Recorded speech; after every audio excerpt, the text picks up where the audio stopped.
Hello everyone, welcome to our channel Nanik education point. Myself Heena Takkar और आज हम बात करने वाले हैं बिजनेस ऑर्गेनाइजेशन एंड मैनेजमेंट का जो सब्जेक्ट है, जिसका कोड BCOC 132 है। जी, हमारे पास टाइम बहुत ही ज़्यादा कम है, इसलिए हम डिस्कशन कर रहे हैं। और ये असाइनमेंट के क्वेश्चंस हैं जो कि आपके वैलिड थे 1 जनवरी से लेके 31 दिसंबर। वो बात तो ठीक है, असाइनमेंट्स वगैरह बन गए होंगे, सबमिट भी हो गए होंगे। और जिनके नहीं हुए उनके पास अभी थोड़ा सा टाइम और है, वो जल्दी से जल्दी सबमिट कर दो, क्योंकि 15 नवंबर तक का टाइम है। उसके बाद एक्सटेंड होगा या नहीं होगा कुछ कहा नहीं जा सकता, बट आप टाइमली सबमिट कर दीजिए। जिन्होंने नहीं किए, जिन्होंने कर दिए उनको बहुत ही अच्छी बात है, उन्होंने कर दिया है। बट आज हम डिस्कशन करने वाले हैं, क्योंकि ये वाले क्वेश्चन कई बार हमारे एग्जाम्स के अंदर भी दिख जाते हैं। वैसे तो मैं इसकी पूरी की पूरी वन शॉट ऑलरेडी बना चुकी हूँ, इंपॉर्टेंट क्वेश्चंस भी दिए थे, बट स्टिल मैं दोबारा से कुछ क्वेश्चंस है डिस्कस कर रही हूँ आप लोगों के साथ। ये क्वेश्चंस भी आप एक बार समझ लें कि किस तरीके से आपका पेपर रहने वाला है, राइट। और असाइनमेंट जिन्होंने नहीं जमा करे, जो कि बीकॉम एफ वाले स्टूडेंट्स हैं, ठीक है, बीकॉम जी की बात नहीं कर रही हूँ, बीकॉम जी वालों को तो ऑलरेडी सारी चीजें पता है, बट बीकॉम एफ वाले जो स्टूडेंट हैं उनको हर एक चीज पता होनी चाहिए, जो कि FYUP के अकॉर्डिंग अपने एग्जाम्स को दे रहे हैं। मैक्सिमम मार्क्स उनके 100 रहेंगे। और सेक्शन ए के अंदर यहाँ पे कुछ 5 क्वेश्चंस दिए गए हैं जो कि 10-10 नंबर के थे। तो ये क्वेश्चन कई बार आपके एग्जाम्स में पूछे भी जाते हैं। जैसे क्वेश्चन नंबर फर्स्ट क्या है, कॉमर्स और इंडस्ट्री के बीच में आपको डिफरेंस बताना था, ठीक है। डिस्टिक्वेंस बोले, डिफरेंस बोले, तो भी आपको सेम ही चीज करनी होती है और लाइन डालकर प्रॉपर इसको लिखना होता है। जैसे कॉमर्स एंड इंडस्ट्री के बीच में क्या डिफरेंस है। क्वेश्चन नंबर 2 जो है वो आपके, what are the objective of a corporate form of organisation, explain its merits and limitations.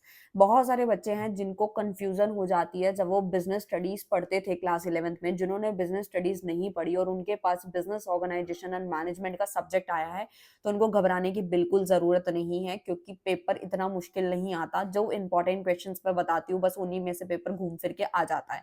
तो जिन बच्चों को लगता है कि भाई वो जॉब वगैरह करते हैं, उनके पास टाइम नहीं है, बिल्कुल बहुत कम टाइम है, कम पढ़ना चाहते हैं, सिर्फ पास होना चाहते हैं, तो बस वो इंपॉर्टेंट क्वेश्चंस को अच्छे से कर लें जो हम नोट्स प्रोवाइड करते हैं।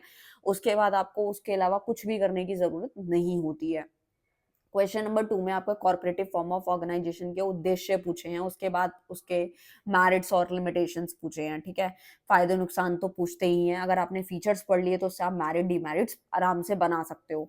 सो क्वेश्चन नंबर 3 जो है वो आपका है, compare line functional and line and staff organisation क्या होता है, which of these will be appropriate for a large manufacturing enterprise. ये भी 10 नंबर का क्वेश्चन पूछा गया है। और ये मैंने ऑलरेडी सारे क्वेश्चन आपको वन शॉट में करवाए हैं। इसका पूरा वन शॉट की वीडियो भी आपको मिल जाएगी। BCOC 131 सॉरी 132 डालेंगे, वन शॉट डालेंगे तो वीडियो मिल जाएगी।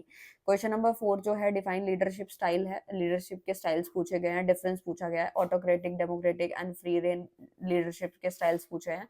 तो जब भी डिफरेंस आता है, हमेशा प्रॉपर एक लाइन मेंटेन करके आपको लिखना होता है। क्वेश्चन नंबर 5 जो है वो आपका है, describing the financial through venture capital by explaining it's merit and limitation. ये भी आपका डिफरेंस पूछा, मतलब ये मान के चलो कि यहाँ पर डिफरेंस तो पूछे जाने वाले हैं। अगर आपने 5-10 डिफरेंस भी कर लिए तब भी आपके आराम से नंबर आ जाते हैं। और फ्लो चार्ट बनाना मस्ट होता है BCOC 132 के अंदर, क्योंकि ये आपको अच्छे मार्क्स दिलवाता है। सेक्शन नंबर बी आपका 6 नंबर का था, और जब आपने असाइनमेंट्स लिखे होंगे तो अपने मार्क्स के अकॉर्डिंग ही शीट्स भरी होंगी, तो ये मार्क्स भी आपके जुड़ेंगे, क्योंकि ये भी मैंडेटरी है बना के देना। क्योंकि अगर आप थ्योरी पेपर दे देते हो और असाइनमेंट सबमिट नहीं करते तो भी आपको फाइनल ग्रेड कार्ड नहीं मिलता है, तो ये भी मैंडेटरी है, ठीक है। ये भी हमारा एक पार्ट है हमारे पूरे ग्रेजुएशन का।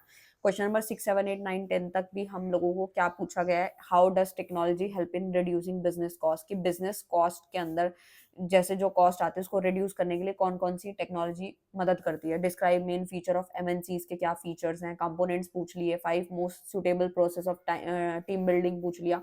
तो मैं हमेशा ना आपको बस टॉपिक्स बताती हूँ और बस ये समझाती हूँ कि अगर आपने टॉपिक समझ लिया तो क्वेश्चन कैसे भी घुमा के अनदर नेम के अकॉर्डिंग पूछे, कोई वर्ड का मीनिंग अलग कर देते हैं, कभी एक डेफिनेशन दे देते हैं और क्वेश्चन पूछते हैं, तो ये सब कंफ्यूज करने के लिए होता है। क्योंकि अभी आप ग्रेजुएशन लेवल पे हो तो क्वेश्चन थोड़े घुमा फिरा के पूछेंगे, चीजें वही रहती हैं, ठीक है। एंड उसके बाद आपसे यहाँ पे पूछा गया है क्वेश्चन नंबर 11 के अंदर, सप्लाई चेन मैनेजमेंट के उद्देश्य क्या है, ठीक है। अगर आप वो डायरेक्ट हर किसी की डेफिनेशन पूछेंगे तो कोई भी बना के लिख देगा, लेकिन मैरिट डिमेरिट्स पूछने से उनको बच्चे की समझ का पता चलता है कि उनको कितनी चीजें आती हैं कितनी नहीं आती। तो इसीलिए वो मैरिट डिमेरिट्स हो गए, ठीक है, वैल्यू बेस बना के। असर्शन रीजन तो बहुत कम देखने को मिलता है, क्योंकि यहाँ पे MCQ का कोई चक्कर नहीं है, ये भी बहुत अच्छी चीज है।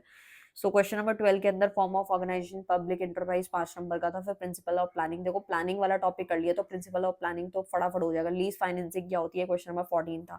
सो ये क्वेश्चन मेरे को ना बहुत ज्यादा इंपॉर्टेंट लग रहे थे और ये बहुत ज्यादा इंपॉर्टेंट भी है और ये बिल्कुल लेटेस्ट पैटर्न के अकॉर्डिंग थे, जैसे कि 2024 और 25 के अकॉर्डिंग ये क्वेश्चन जरूर करके जाने हैं।